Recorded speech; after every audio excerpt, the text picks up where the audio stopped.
We'll wait till right at 7. Start early. Yeah.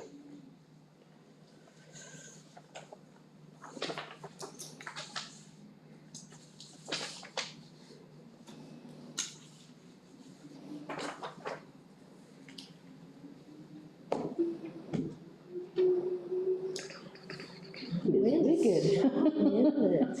It's wicked. Must bring it with me every time it's like this. Yeah, it was. What is this? At least it's to my back and not my front. Not as bad as what it was, you know, that 50 mile an hour winds was awful. Yeah, my poor little chickens were trying to take flight. Were they? Okay. Welcome everyone to the Owen County BZA meeting, February 16th, 2023. I now call the meeting to order. If everyone could please rise and join us in the Pledge of Allegiance.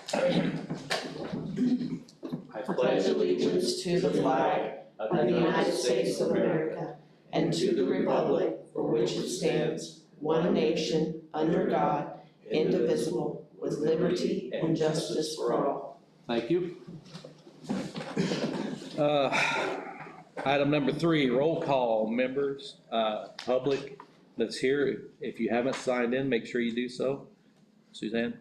Sandra Wood. Here. Corbin Abel. Norm Warner. Here.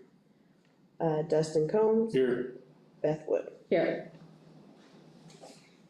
And we have 4, so that is a quorum.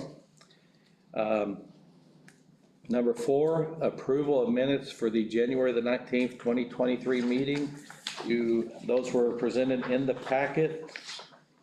I would entertain a motion. I'll make a motion that we approve the minutes as written. I'll second. Motion made by Beth Wood, seconded by the other Wood. All in favor, show of hands. Aye. 4-0.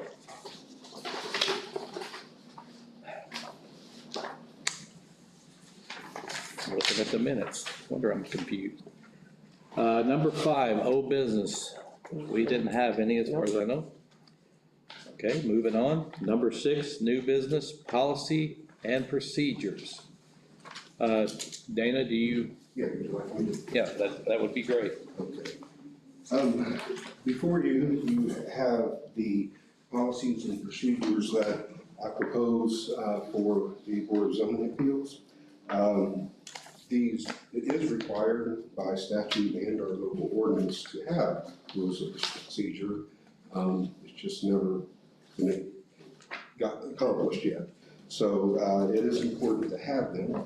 And they do structure how the board operates and gives clear guidance. And it's every bit as much for the applicants and the people that come to the Board of Zoning Appeals to have, so that they can be aware of the process and what needs to be done and timely manners and things like that. I had sent it to you a couple of days ago. I do not know if, I assume you don't want me to read 15 pages. I do not know if you want me to go through it or if you want to ask questions, or if you have any questions. Again, this has been a process. It started, John Moore, an outside counsel, had worked with Jim Bryan, previous county attorney, and had a draft together. And then I used that and did some additional research, went through our ordinances to make sure that it was compatible with the statutes and made sure that everything was in line with statute requirements as well. And so I believe this to be a good, solid foundation. But like anything, you got, it's your board, it's your rules and procedures, so it needs to reflect, you know, what your wishes are within the context of the ordinances and laws. So, do you have questions? Commission, I think it would be good to have a motion to accept this into the record without reading. So, I'll make that motion. and I will second that. All right, before we vote on it, now we can discuss it. Anybody got anything to discuss or change? Dustin, are you good, or would you like to? I think I'd like to ask about it just to be on the safe side. Would it be wise or possible to add a provision to section 502, and I think it'd be line F? Something possibly to add a provision to have anything that needs to be read into the record, into the board or to you, perhaps in a timely manner, like 5 days before the meeting, something like that to be reviewed or? The way the ordinance has it is that it has to be before the meeting. Okay. And so there's not a time limit of having it so many days in advance. Based on some issues with a particular citizen that's come up lately, it's also important for board members to know that when you receive written comments from someone, it is at your discretion what you do with them. They do need to be part of the record, so that means that, and that they don't have to be physically, they can be electronically as part of the files for that particular case. If they are short enough that they can be read within the 3-minute time limit that there is for public to be able to address the board, then, you know, they should and could be read into the record. However, if they're too excessive to be able to do that, which happens, it would be inappropriate to read them into the record, I believe, because which 3 minutes worth of material do you read? Yeah. And that's not for, I think it would send us down the wrong path if we tried to do that, and then it would be said that we were picking and choosing what we wanted to say. So you have it at your disposal, and it will become part of the record, but when you receive extremely large emails an hour before the meeting, if you know you choose not to go through them, then that's fine. You don't need to. You're not required to. It's as if somebody was up here giving testimony. You're free to listen or not listen to what they have to say. You may have. I think it's good, of course, to look at all sides and get as much information as possible. But sometimes, if you deem that the information would not be helpful, then there's not a specific requirement that you have to go through every page. So, along that same vein, should we motion that into the record as unread, but into the record so that we have at least covered that part of the situation?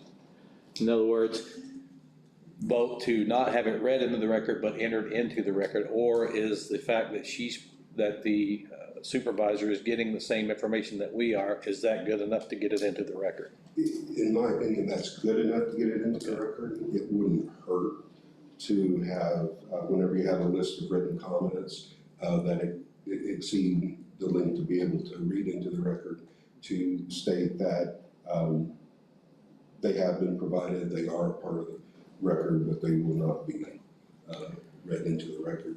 I don't speak for all of us. I think personally that may be the best route to take as far as let's get it in there. Let's, okay, that we don't read it, put it into the record, and then we've done it.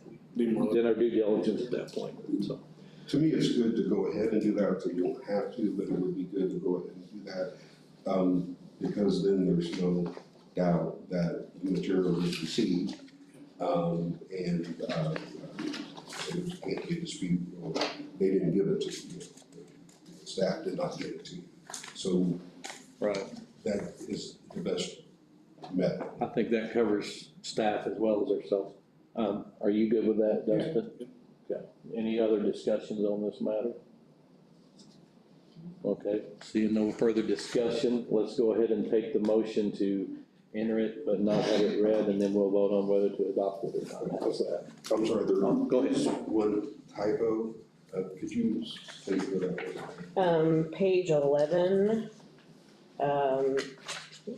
page 11, section 5.03 time limits, it is, A1, there is spelled wrong. There is a typo, it's there. We, So, it would be the motion to be with that correction. okay, That typo, yes.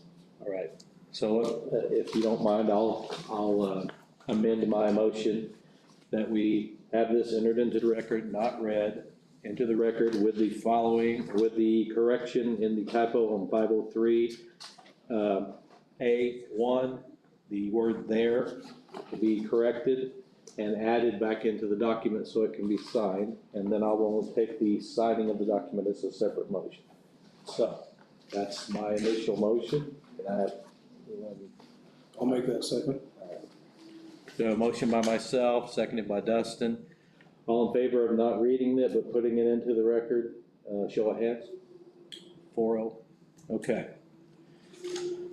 Now, I want to take it in a motion, or I would entertain a motion to accept me signing this as making this our new procedure, as opposed to having all of us sign it. I'll just sign it when the corrections have been done. So, I'll make that motion, Alrighty. that you sign that after the corrections are done. All right, so Beth Wood, and then seconded by Sandra Wood. All in favor of me signing it and then we implement it? 4-0. All righty.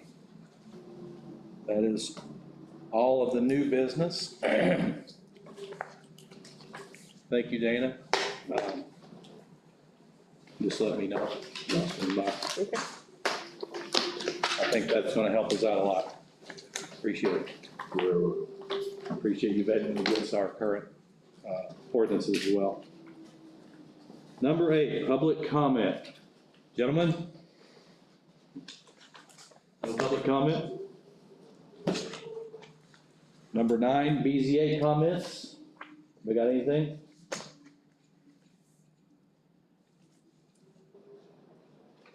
You got anything? Nope. All right, then I would entertain a motion to adjourn. I'll make that motion. I'll second. All right. Wood, Dustin Combs, second. We are adjourned, folks. Thank you for coming.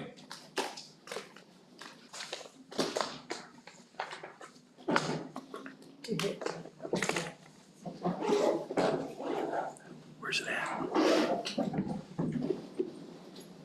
Is it the Bluetooth button? The blue, no, the one that has, they're in the middle.